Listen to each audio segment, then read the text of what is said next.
Welcome to Seeing Green Solutions for Our Daily Lives, the podcast where we spotlight the brands, ideas, and people making it easier to live sustainably every day. Today's episode is part of our Greening My series, where we unpack our homes and our everyday routines to explore practical ways to make them a bit more sustainable. Let's dive in. Welcome back to the Seeing Green podcast. For our 47th episode, we return to our Greening My series, where we take different parts of our homes and daily lives and explore them through a sustainability lens. It's great to be back for this one. This is the 9th episode in the series. Oh. 9 already. Time flies when you're greening things. Yeah. It follows greening my bathroom, bedroom, closet, pet care, meal kits, happy hour, sneakers, and laundry. Wow, we're really working our way around our daily lives. We really are covering a lot of ground. You can find these prior episodes wherever you get your podcasts or online at seeinggreen.eco. Today's topic was inspired by a simple but revealing pattern we've seen across countless brands and stories on Seeing Green. Kids grow fast. Incredibly fast. And their clothes turn over even faster. That constant cycle of buying, outgrowing, and discarding makes children's apparel one of the most consumption-heavy corners of fashion. Definitely. But it's also one of the most promising areas for real change, I think. Exactly. So with that, welcome to Greening My Kidswear, where we explore how dressing the next generation can help protect the planet they'll inherit.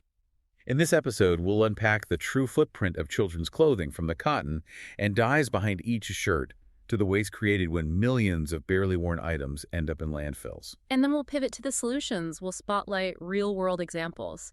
Sustainable brands designing with durability, recyclability, and repair in mind. And also circular fashion platforms, things like secondhand marketplaces and clothing rental services.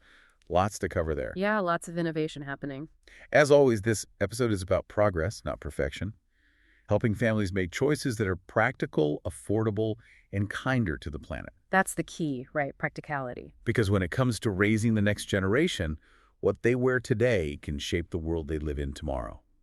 Okay, let's get started. So maybe the best place to start is defining this idea of fast fashion in miniature. Right. What does that actually mean in this context? Well, it refers to that hidden, but honestly enormous environmental toll. Unlike adult fast fashion, which is often driven by trends and, consumer choice. Like wanting the newest style. Exactly. Kidswear turnover is driven by something much more fundamental: biological inevitability. Yeah. They just grow. That's such a crucial distinction for you, the listener, to remember. Adult clothes might end up in a landfill because, well, we stop liking them or they go out of style. But kids' clothes end up there because they physically cannot be worn anymore. They're too small.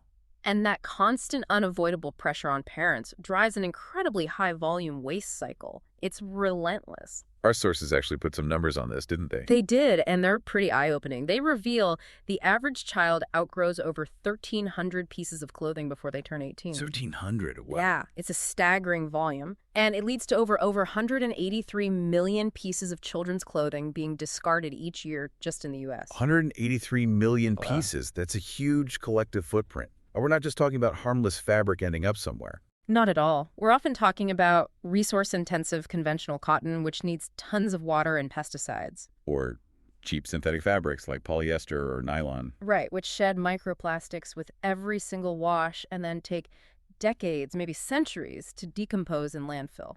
So the materials matter hugely. They do. But this is why the industry is realizing the single largest environmental impact isn't just the initial production.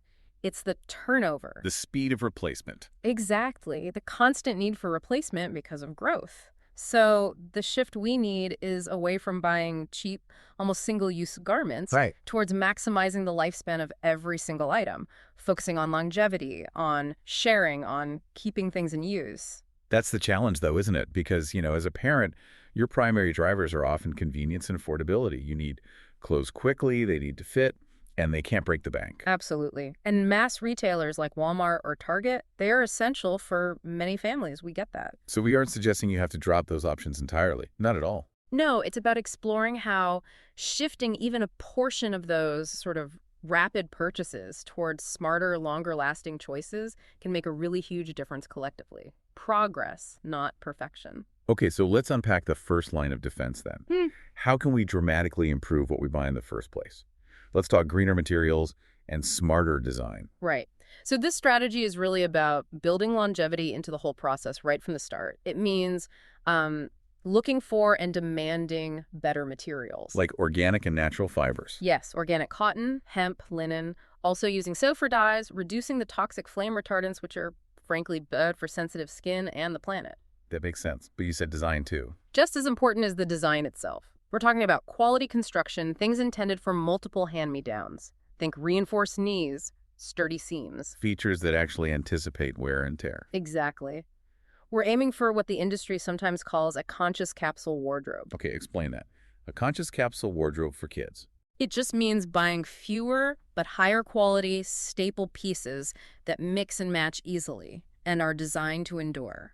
So instead of a closet overflowing with cheap disposable items, you invest in pieces that are really built to last. Precisely. But I can hear the question already. Yeah, doesn't high-quality organic material usually mean a higher cost? That's a big hurdle for many families. It's a really practical concern, yeah. But innovation is helping to solve that. Let's maybe start with a brand often seen as a gold standard here, Mini Rodini. Okay, Mini Rodini. What makes them stand out? Well, they have a really strong commitment to certified materials, things like certified organic cotton, recycled polyester from plastic bottles, and also tencel lyocell. Tencel lyocell. Remind us what that is. Sure. It's a fiber made from sustainable wood pulp, usually eucalyptus, and the production process uses a closed-loop system requiring far less water and energy than conventional materials like cotton, and it recycles the solvents. That's impressive. And Mini Rodini proves sustainability doesn't mean, like, boring beige clothes either, right? Not at all. They're known for these really bold, playful, instantly recognizable designs. And because the quality is high and the designs are coveted, they hold their value remarkably well for resale later on. Ah, so the initial cost might be higher, but you recoup some of it? Interesting. Now, if accessibility is the main concern, Quince is a great example of a brand tackling the price problem head-on. Quince, how do they manage that? They use a direct-to-consumer model, cutting out middlemen. This lets them offer high-quality, sustainable basics, think 100% organic cotton underwear, or joggers with reinforced knees at surprisingly affordable prices. So they're demonstrating that durable, sustainable materials can be a mass-market reality, not just a luxury niche. Exactly. They even offer things like Mongolian cashmere sweaters or merino wool base layers, but again, at prices that are much closer to traditional retail for similar quality. Okay, and what about brands specifically built around that idea of durability, of being passed down? Yeah, that's where a brand like Jacquelot really shines. Their whole ethos is built to last, made to mend. Built to last, made to mend. I like that. Me too. They rely on materials like 100% organic cotton canvas, real rugged stuff. Their entire focus is on creating clothing that should outlive the child who first wears it. That's a powerful innovation in itself. Definitely a different mindset. And we also see major, more familiar names making strides.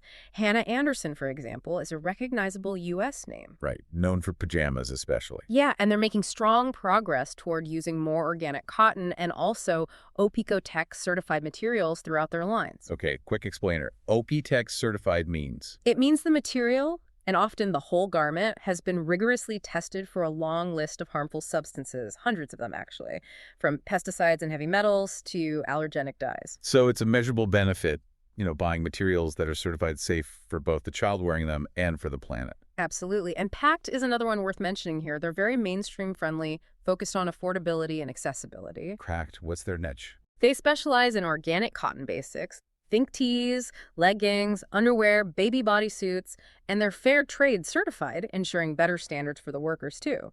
They make sustainable choices feel really easy and normal. That seems crucial for broader adoption, making it easy. It is, but okay, even if we buy the most durable, organic, beautifully designed clothes, kids still grow. Right. That fundamental issue doesn't go away. How do we prevent even these quality garments from potentially becoming waste after maybe only 6 months or a year of wear? And that brings us neatly to our second core strategy, the circular revolution. Okay, circularity. The goal here is basically to avoid buying new altogether whenever possible by keeping clothes in play for much longer through really robust reuse, rental, and resale options. And this is where things are really taking off, it seems. It really is. Innovation is happening incredibly fast here. So let's start with resale.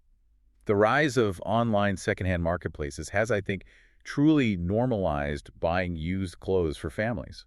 Absolutely. Take ThredUp Kids, for instance. It's a huge mainstream leader. They've simplified secondhand shopping massively. How so? Well, they have a dedicated kids section. You can easily sort by brand, condition, size, price.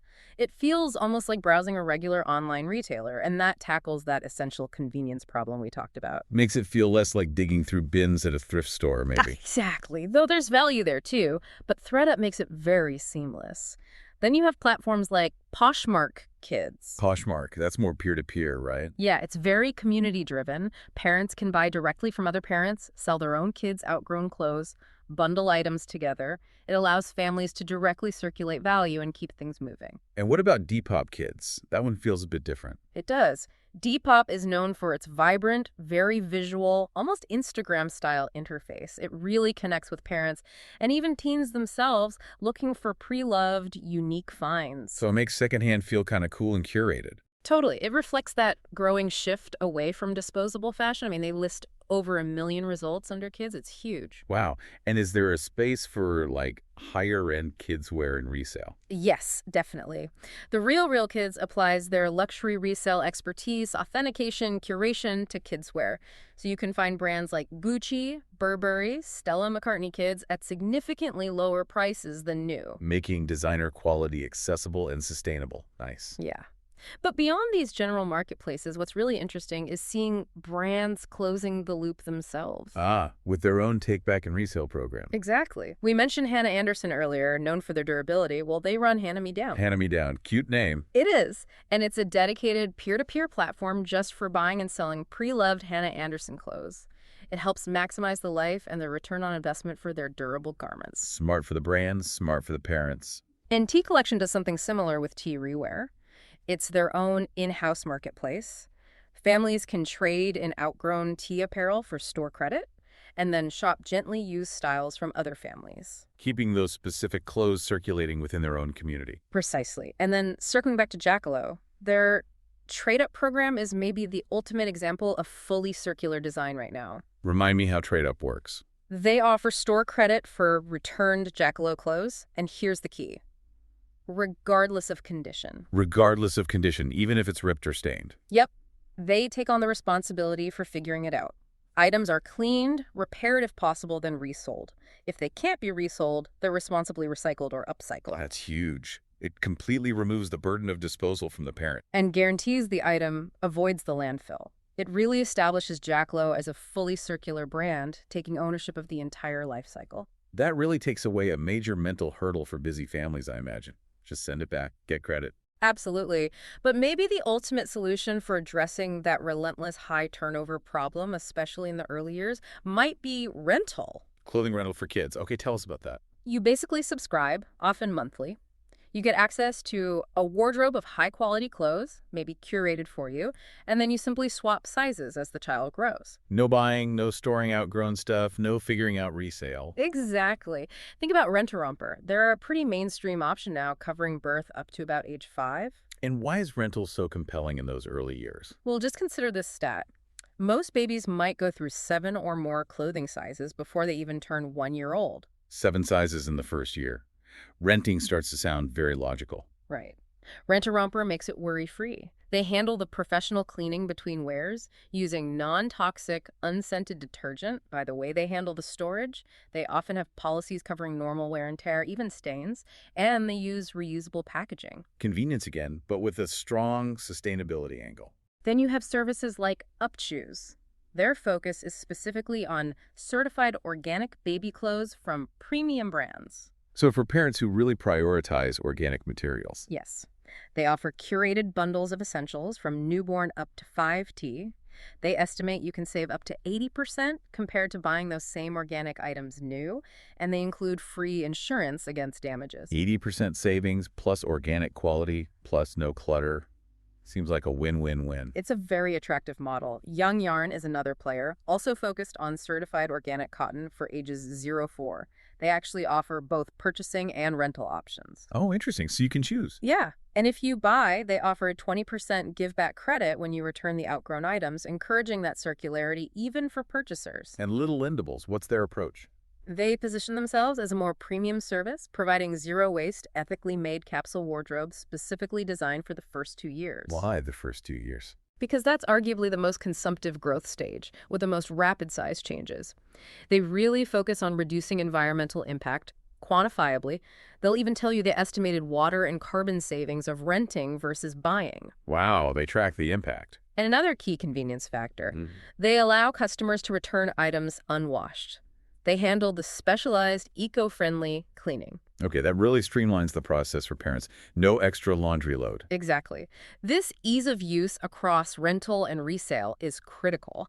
They're making the environmentally sound choice the most convenient choice in many cases. The sheer number and variety of these solutions, resale platforms, brand take-backs, rental services, it truly shows how much easier it's becoming for any family to participate in a circular economy for kidswear. It really has shifted dramatically in just the last few years. So pulling all this together, what are the most critical takeaways for you, the listener, from all these different sources and solutions? Okay, I think the first major nugget to really internalize is understanding that the unique severity of the kidswear problem is driven fundamentally by turnover. Right, the high frequency of replacement due to growth, not just the initial materials, although those matter too. Exactly. Therefore, prioritizing longevity, encouraging sharing and hand-me-downs, and embracing resale are arguably the most powerful levers we have for change in this specific area. Okay, takeaway number 1.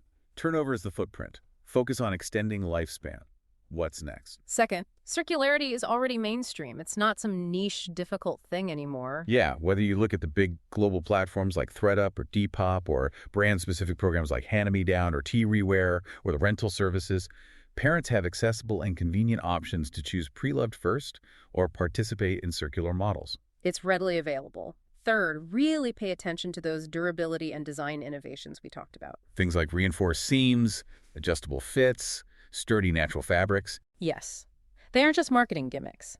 They are concrete investments by brands that genuinely extend the garment's usable life and directly reduce waste. Seek them out. Makes sense. Buy smarter when you do buy new. And the last key takeaway. I think it's about the bigger picture, the habits we build. Choosing pre-loved items, repairing things, passing clothes on modeling these choices for our kids is incredibly important. Yeah, you're teaching them conscious consumption and the value of reuse as a foundation for their own future habits. It becomes normal. Exactly. It normalizes sustainability from a young age. Okay, those are great takeaways. To help you apply these lessons practically, let's wrap up with 3 concrete tips for greening your kidswear choices, maybe starting today. All right, practical steps. Let's do it. Tip number 1 seems pretty clear. Shop secondhand first. Absolutely. Make it your default. Utilize those platforms we mentioned, ThredUp, Poshmark, Depop, maybe local options like Goodbye Gear, or even just your neighborhood consignment shop before you click Buy New. You'll almost certainly save money, and you keep perfectly good clothes in circulation longer. It's a direct hit against waste. Couldn't agree more. Tip number 2, when you do buy new, buy for longevity and, let's say, sibling synergy. Sibling synergy, I like that. What does it mean in practice? It means specifically looking for those adjustable features, adjustable waistbands, rollable cuffs, or sleeves.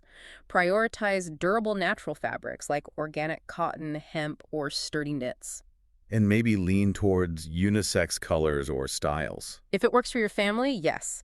Unisex colors and classic styles make hand-me-downs between siblings, cousins, or friends much, much easier.